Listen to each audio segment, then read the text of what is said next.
भजे विशेषसुन्दरं समस्तपापखण्डनं स्वभक्तचित्तरञ्जनं सदैव राममद्वयम्। जटाकलापशोभितं समस्तपापनाशकं स्वभक्तभीतिभञ्जनं भजेह राममद्वयम्। निजस्वरूपबोधकं कृपाकरं भवापहं समं शिवं निरञ्जनं भजेह राममद्वयम्। सह प्रपञ्चकल्पितं ह्यनामरूपवास्तवं निराकृतिं निरामयं भजेह राममद्वयम्। निष्प्रपञ्च निर्विकल्प निर्मलं निरामयं चिदेकरूपसन्ततं भजेह राममद्वयम्।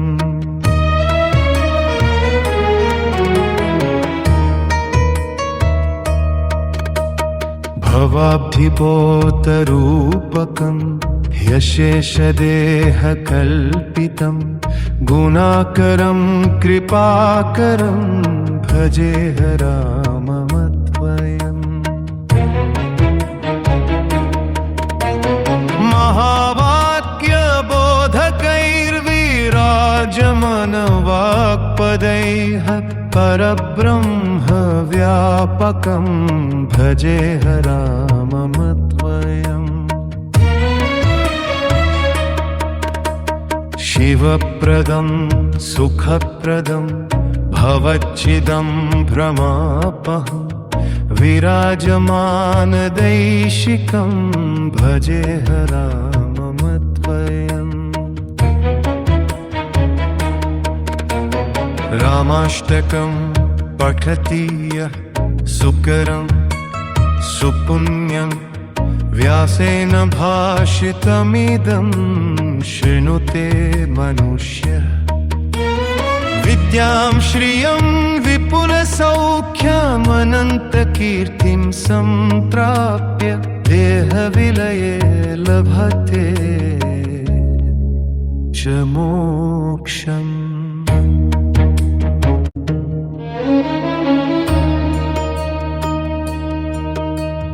भजे विशेषसुन्दरं समस्तपापखण्डनं स्वभक्तचित्तरञ्जनं सदैव राममद्वयम्।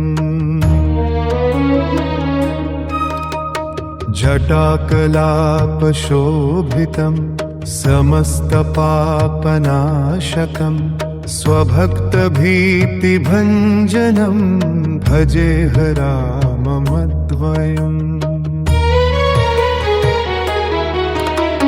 निजस्वरूपबोधकं कृपाकरं भवापहं समं शिवं निरञ्जनं भजेह राममद्वयम्। सह प्रपञ्चकल्पितं ह्यनामरूपवास्तवं निराकृतिं निरामयं भजेह राममद्वयम्। निष्प्रपञ्च निर्विकल्प निर्मलं निरामयं चिदेकरूपसन्ततं भजेह राममद्वयम्।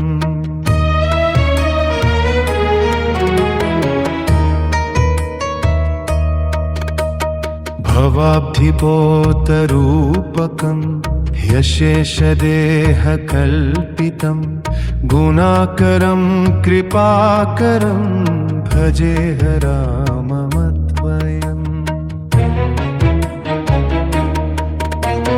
महावाक्यबोधकैर्विराजमानवाक्पदैः वाक्पदैः परब्रह्मव्यापकं भजेह राममद्वयम्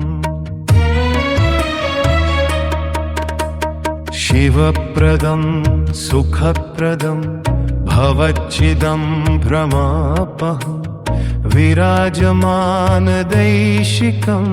भजेह राममद्वयम् रामाष्टकं पठति यः सुकरं सुपुण्यं व्यासेन भाषितमिदं शृणुते मनुष्यः विद्यां श्रियं विपुलसौख्यमनन्तकीर्तिं सम्प्राप्य देहविलये लभते च मोक्षम्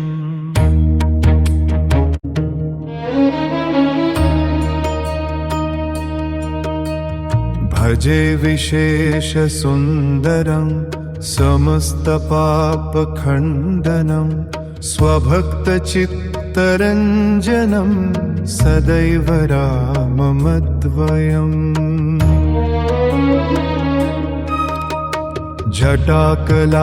जटाकलापशोभितं समस्तपापनाशकं स्वभक्तभीतिभञ्जनं भजेह राममद्वयम्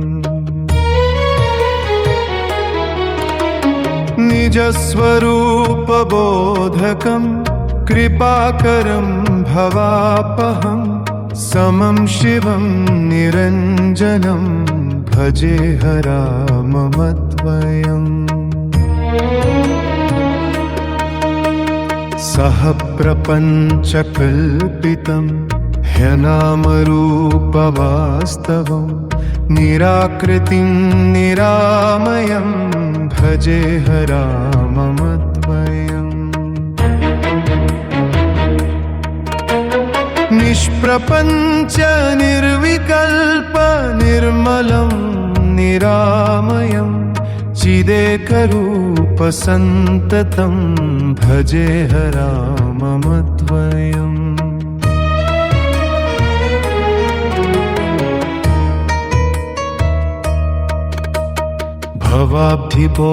भवाब्धिपोतरूपकं ह्यशेषदेहकल्पितं गुणाकरं कृपाकरं भजेह राममद्वयम्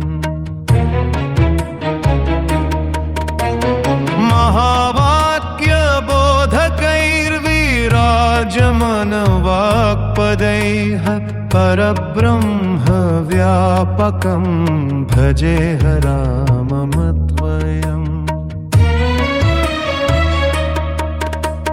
शिवप्रदं सुखप्रदं भवच्चिदं भ्रमापहं विराजमानदैशिकं भजेह राममद्वयम्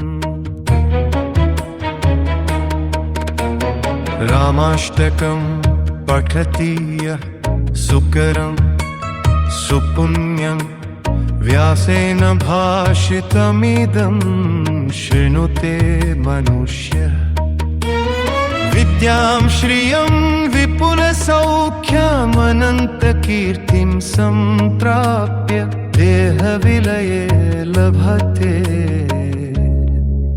च मोक्षम्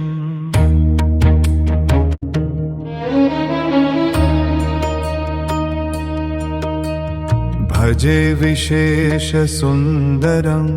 समस्तपापखण्डनं स्वभक्तचित्तरञ्जनं सदैव राममद्वयम्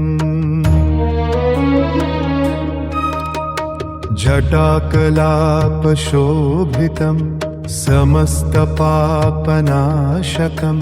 स्वभक्तभीतिभञ्जनं भजेह राममद्वयम्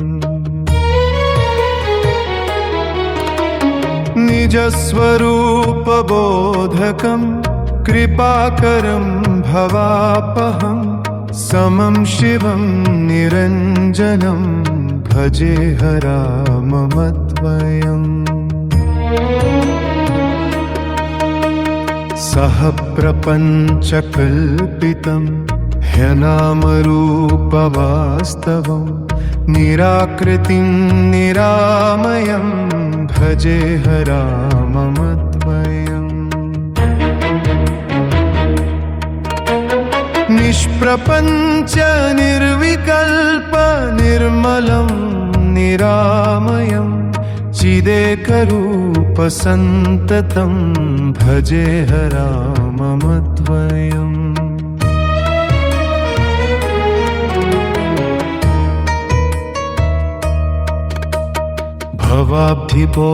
भवाब्धिपोतरूपकं ह्यशेषदेहकल्पितं गुणाकरं कृपाकरं भजेह राममद्वयम्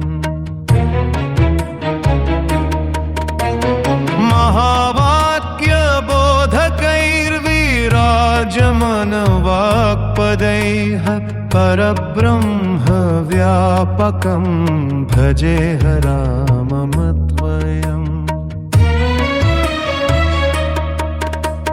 शिवप्रदं सुखप्रदं भवच्छिदं भ्रमापहं विराजमानदैशिकं भजेह राममद्वयम् रामाष्टकं पठति यः सुकरं सुपुण्यं व्यासेन भाषितमिदं शृणुते मनुष्यः विद्यां श्रियं विपुलसौख्यमनन्तकीर्तिं सम्प्राप्य देहविलये लभते च मोक्षम्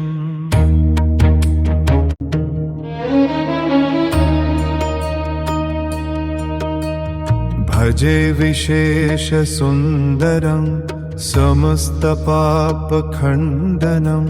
स्वभक्तचित्तरञ्जनं सदैव राममद्वयम्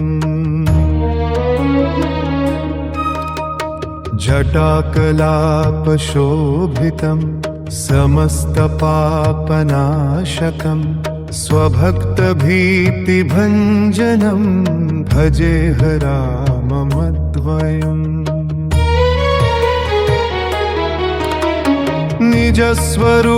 निजस्वरूपबोधकं कृपाकरं भवापहं समं शिवं निरञ्जनं भजेह राममद्वयम् सह प्रपञ्चकल्पितं ह्यनामरूपवास्तवं निराकृतिं निरामयं भजेह राममद्वयम् निष्प्रपञ्च निर्विकल्प निर्मलं निरामयं चिदेकरूप सन्ततं भजेह राममद्वयम्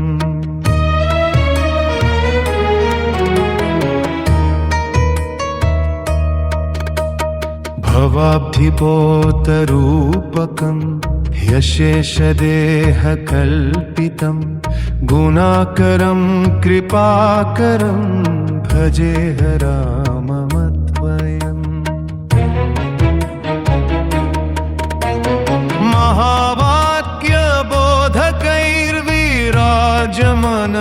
महावाक्यबोधकैर्विराजमानवाक्पदैः परब्रह्मव्यापकं भजेह राममद्वयम्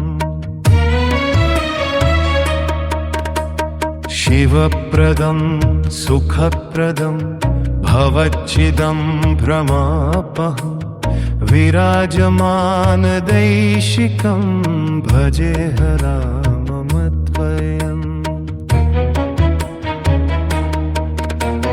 रामाष्टकं पठति यः सुकरं सुपुण्यं व्यासेन भाषितमिदं शृणुते मनुष्यः विद्यां श्रियं विपुलसौख्यमनन्तकीर्तिं सम्प्राप्य देहविलये लभते च मोक्षम्।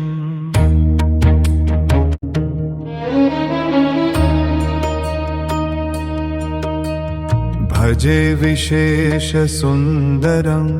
समस्तपापखण्डनं स्वभक्तचित्तरञ्जनं सदैव राममद्वयम्।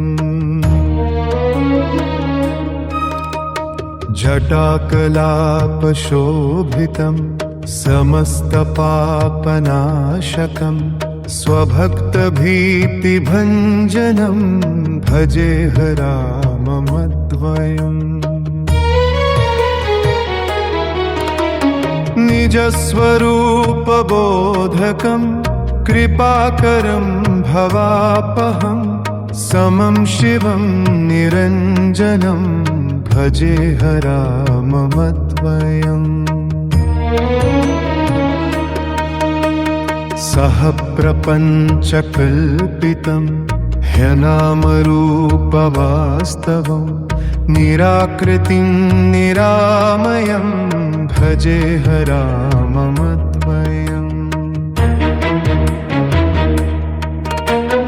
निष्प्रपञ्च निर्विकल्प निर्मलं निरामयं चिदेकरूपसन्ततं भजेह राममद्वयम्।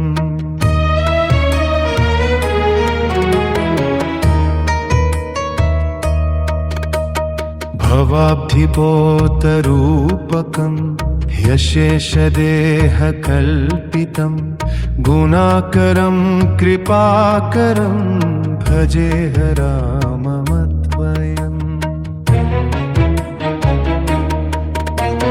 महावाक्यबोधकैर्विराजमानवाक्पदैः परब्रह्मव्यापकं भजेह राममद्वयम्। शिवप्रदं सुखप्रदं भवच्चिदं भ्रमापहं विराजमानदैशिकं भजेह राममद्वयम्। रामाष्टकं पठति यः सुकरं सुपुण्यं व्यासेन भाषितमिदं शृणुते मनुष्यः। विद्यां श्रियं विपुलसौख्यमनन्तकीर्तिं सम्प्राप्य देहविलये लभते च मोक्षम्।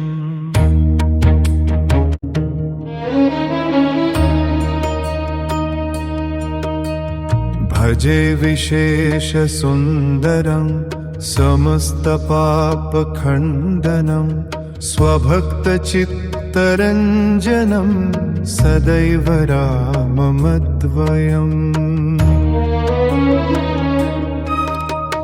जटाकलापशोभितं समस्तपापनाशकं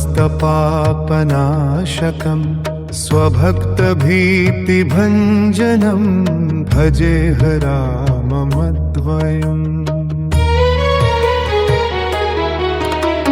निजस्वरूपबोधकं कृपाकरं भवापहं समं शिवं निरञ्जनं भजेह राममद्वयम्। सह प्रपञ्चकल्पितं ह्यनामरूपवास्तवं निराकृतिं निरामयं भजेह राममद्वयम्। निष्प्रपञ्च निर्विकल्प निर्मलं निरामयं चिदेकरूपसन्ततं भजेह राममद्वयम्।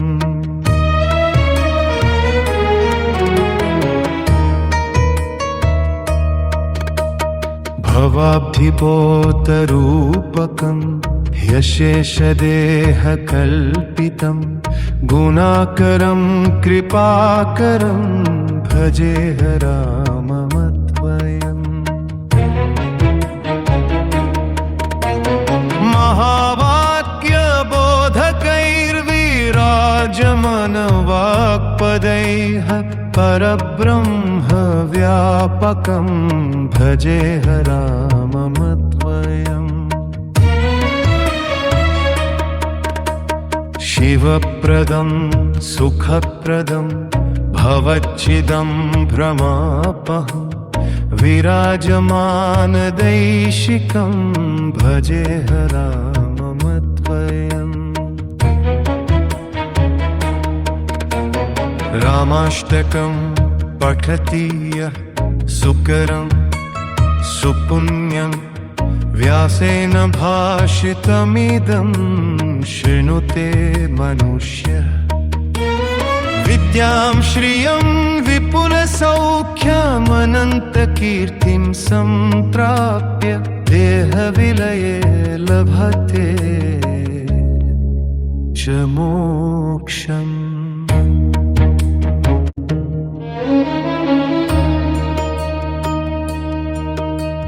भजे विशेषसुन्दरं समस्तपापखण्डनं स्वभक्तचित्तरञ्जनं सदैव राममद्वयम्। जटाकलापशोभितं समस्तपापनाशकं स्वभक्तभीतिभञ्जनं भजेह राममद्वयम्।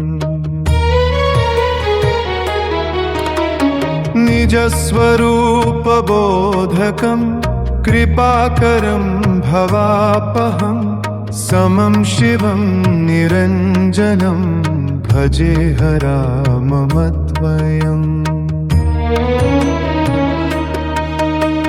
सह प्रपञ्चकल्पितं ह्यनामरूपवास्तवं निराकृतिं निरामयं भजेह राममद्वयम्।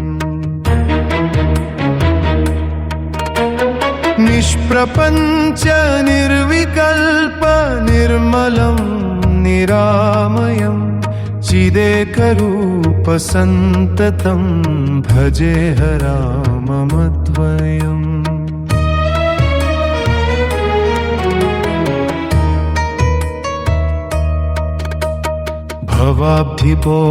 भवाब्धिपोतरूपकं ह्यशेषदेहकल्पितं गुणाकरं कृपाकरं भजेह राममद्वयम्। महावाक्यबोधकैर्विराजमानवाक्पदैः परब्रह्मव्यापकं भजेह राममद्वयम्। शिवप्रदं सुखप्रदं भवच्चिदं भ्रमापहं विराजमानदैशिकं भजेह राममद्वयम्। रामाष्टकं पठति यः सुकरं सुपुण्यं व्यासेन भाषितमिदं शृणुते मनुष्यः। विद्यां श्रियं विपुलसौख्यमनन्तकीर्तिं सम्प्राप्य देहविलये लभते च मोक्षम्।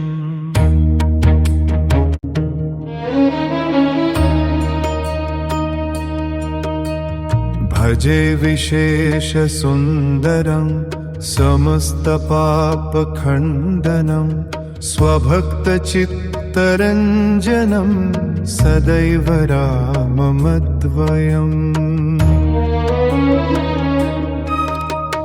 जटाकलापशोभितं समस्तपापनाशकं स्वभक्तभीतिभञ्जनं भजेह राममद्वयम्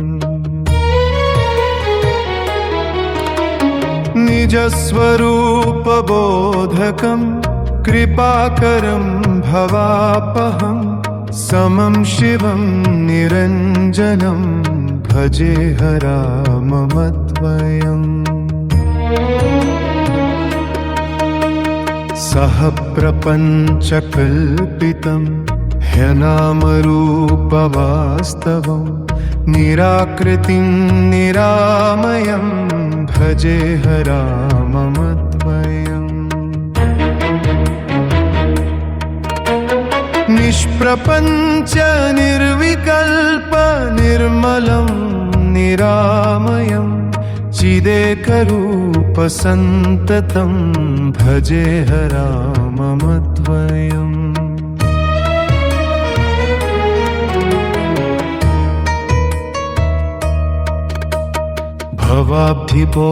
भवाब्धिपोतरूपकं ह्यशेषदेहकल्पितं गुणाकरं कृपाकरं भजेह राममद्वयम्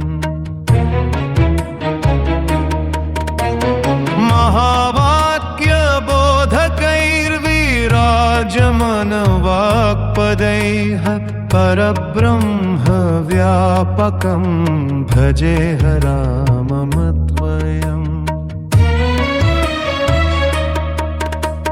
शिवप्रदं सुखप्रदं भवच्चिदं भ्रमापहं विराजमानदैशिकं भजेह राममद्वयम्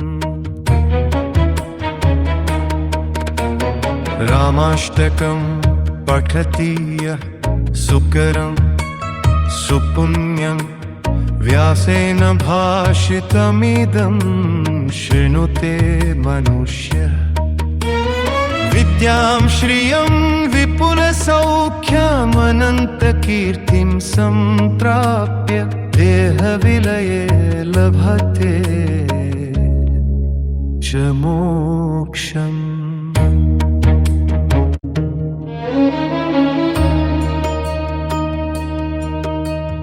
भजे विशेषसुन्दरं समस्तपापखण्डनं स्वभक्तचित्तरञ्जनं सदैव राममद्वयम्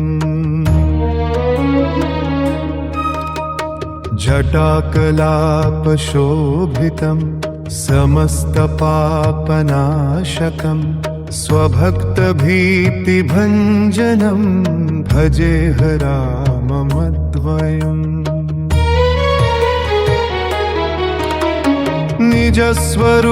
निजस्वरूपबोधकं कृपाकरं भवापहं समं शिवं निरञ्जनं भजेह राममद्वयम् सह प्रपञ्चकल्पितं ह्यनामरूपवास्तवं निराकृतिं निरामयं भजेह राममद्वयम् निष्प्रपञ्च निर्विकल्प निर्मलं निरामयं चिदेकरूपसन्ततं भजेह राममद्वयम्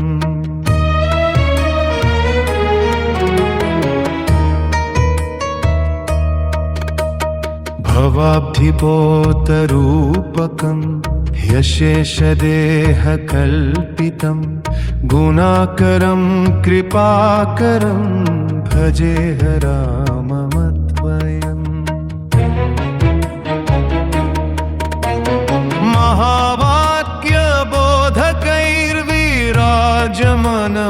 महावाक्यबोधकैर्विराजमानवाक्पदैः परब्रह्मव्यापकं भजेह राममद्वयम् शिवप्रदं सुखप्रदं भवच्चिदं भ्रमापहं विराजमानदैशिकं भजेह राममद्वयम्। रामाष्टकं पठति यः सुकरं सुपुण्यं व्यासेन भाषितमिदं शृणुते मनुष्यः। विद्यां श्रियं विपुलसौख्यमनन्तकीर्तिं सम्प्राप्य देहविलये लभते च मोक्षम्।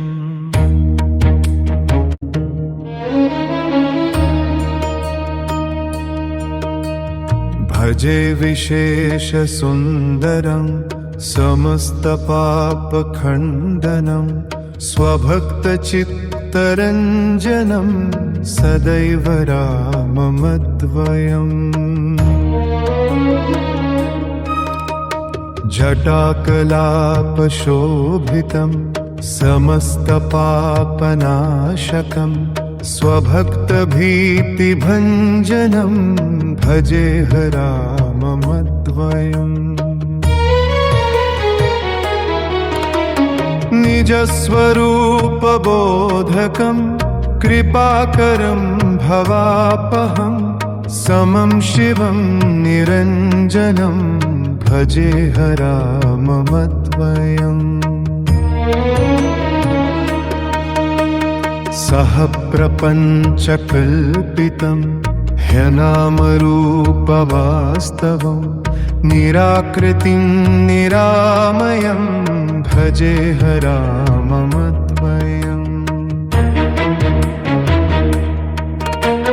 निष्प्रपञ्च निर्विकल्प निर्मलं निरामयं चिदेकरूपसन्ततं भजेह राममद्वयम्।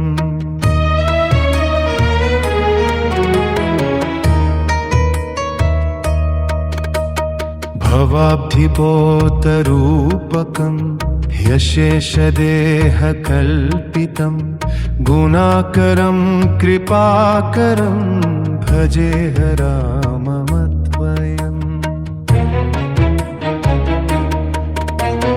महावाक्यबोधकैर्विराजमानवाक्पदैः परब्रह्मव्यापकं भजेह राममद्वयम्। शिवप्रदं सुखप्रदं भवच्छिदं भ्रमापहं विराजमानदैशिकं भजेह राममद्वयम्। रामाष्टकं पठति यः सुकरं सुपुण्यं व्यासेन भाषितमिदं शृणुते मनुष्यः। विद्यां श्रियं विपुलसौख्यमनन्तकीर्तिं सम्प्राप्य देहविलये लभते च मोक्षम्।